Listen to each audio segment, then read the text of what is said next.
Serial में आने वाला है एक नया ट्विस्ट। जी हाँ, अब यहाँ पर अनुज की प्रार्थना ने और बाकी लट्टू गोपाल को जल से स्नान कराने की प्रतिज्ञा का असर हो चुका है। जी हाँ दोस्तों, अब अनुपमा कोमा से बाहर आ चुकी है और अनुपमा को अब होश आ चुका है। यहाँ पर जैसे ही अनुपमा को होश आता है तो यहाँ पर सागर भागा भागा अनुज के पास मंदिर में जाता है। यहाँ पर अनुज को ऐसा एहसास होता है कि अनुपमा उसे हमेशा हमेशा के लिए छोड़कर जा रही है और यहाँ पर अनुज पागलों की तरह मंदिर में रो रहा होता है। पर लेकिन जैसे ही यहाँ पर सागर आता है और वो कहता है कि अनुज जी, नूली को होश आ गया है, आप भी जल्दी चलिए। यहाँ पर अनुज भागे भागे अस्पताल जाता है। यहाँ पर अपने अनुज और अपनी बेटी को एक साथ देखकर अनुपमा बहुत ज्यादा खुश है। सभी घर वालों के चेहरे पर एक अलग ही मुस्कान है।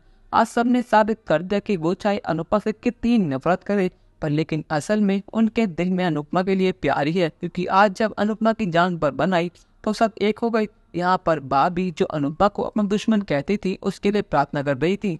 तोशु और पाखी के मन में जहर घुला हुआ था वो ये पूरी तरह से मिट चुका है। अब उनके दिल में सिर्फ अपने मम्मी के लिए प्यार आ चुका है। यहाँ पर अनुपमा कहती है कि कपाड़िया जी, आप ठीक तो है ना? मैंने आपसे वादा करा था ना कि आपके बर्थडे पर आपके बर्थडे गिफ्ट दूंगी, तो आपका गिफ्ट कैसा लगा? यहाँ दे कहती है कि मम्मी, आपने तो मुझे एक पल का डरा ही दिया था। आपने सोचा भी है कि पॉप्स और मैं आपके बिना एक पल कैसे रहेंगे? मुझे एहसास हो चुका है कि मैंने कितनी बड़ी गलती करी थी। 5 साल तक आप मेरी वजह से दूर रही पॉप से। मेरे कहने पर आपने पॉप्स को छोड़ दिया और सिर्फ मेरी वजह से आप दोनों अलग हुए। मैं आप दोनों के बेटी और डिजर्व करती ही नहीं हूँ, पर लेकिन आप दोनों ने मुझे बहुत प्यार करा और मुझे एहसास हो चुका है कि आप मुझसे कितना प्यार करती हैं। और आपसे वादा करती हूँ कि आइंदा से मैं आपसे ना कहीं बदतमीजी करूंगी, ना आपसे कभी झगड़ा करूंगी। या आपसे मेरा वादा है। यहाँ पर अनुपमा देखकर बहुत ज्यादा खुश है कि उसके अनुज और उसकी बेटी अब एक साथ है। यहाँ पर मान की लव स्टोरी फाइनली पूरी हो चुकी है। यहाँ पर मेघा और वीरेन आते हैं। यहाँ पर मेघा को अपनी गलती का एहसास हो चुका है। मेघा अनुपमा के पैरों में गिर जाती है। वो कहती है कि अनुपमा जी, मुझे माफ कर देना। मैंने जो कुछ भी करा गुस्से में करा, पागलपन में करा। आपने बिल्कुल सही कहा था कि अपनी बेटी को ढूंढने की बजाय मैंने आपके आद्य को अपनी प्रिय मान लिया था। जैसे आपने अपनी आद्य को इन 6 महीनों में ढूंढ लिया। अगर मैंने आपका ढूंढती तो कहीं ना कहीं मुझे मेरी प्रिय मिल जाती, पर लेकिन मैंने तो आपकी बेटी में ही अपनी बेटी देख ली।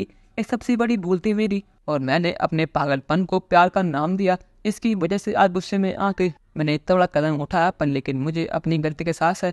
आप जो कुछ भी कहेंगी मुझे वो मंजूर है। अगर आप चाहते हैं कि आप मुझे पुलिस के हवाले करें तो आप जरूर कर दे, मैं कुछ भी नहीं कहूँगी। अनुपमा कुछ कहती, पर लेकिन उससे पहले अनुज कहता है कि तुम जेल जरूर जाओगी। जो तुमने आज करा है उसके लिए मैं तुम्हें कभी माफ नहीं करूंगा। तुम शायद जानती नहीं हो कि अनु मेरे लिए क्या मैटर करती है। और अनुज का पाले कुछ भी सहन कर लेगा, पर लेकिन अनुपमा के बारे में एक वर्ड सहन नहीं करेगा। और तुमने तो आज मेरी अनु को, मेरी फैमिली को तोड़ने की कोशिश करी है। आज मैं तुम्हें छोड़ूंगा नहीं। लेकिन यहाँ पर अनुपमा अनुज को रोक लेती है। वो कहती कि नहीं कपाड़िया जी, इन्हें अपनी गलती का एहसास है और इन्हें अपने प्यार का एहसास हो चुका है कि प्यार और पागलपन में क्या फ़र्क है। मुझे बात की बहुत खुशी है कि मेरी वजह से ये ठीक हो पाई। और मेघा जी, आप फिक्र मत कीजिए, मैंने आपको माफ़ कर दिया है। पर लेकिन हाँ, मैं आपकी पूरी हेल्प करूंगी आपकी बेटी को ढूंढने के लिए। यहाँ पर वीरेन अनुपमा की दिलदारी देखकर बहुत ज़्यादा खुश है। वीरेन कहता है कि अनुपमा जी, मुझे माफ़ कर देना कि मैंने आपका कॉन्ट्रैक्ट कैंसिल करा, पर लेकिन मैं अभी के भी आपको कॉन्ट्रैक्ट देता हूँ और मैं सब चीज़ों के लिए माफ़ी मांगता हूँ। अब यहाँ पर अनुपमा ने मेघा को माफ़ कर सही करा या फिर गलत, अपनी राय हमें कमेंट सेक्शन में ज़रूर बताइएगा और चैनल को अब तक नहीं कि सब्सक्राइब तो कर लीजिए। धन्यवाद।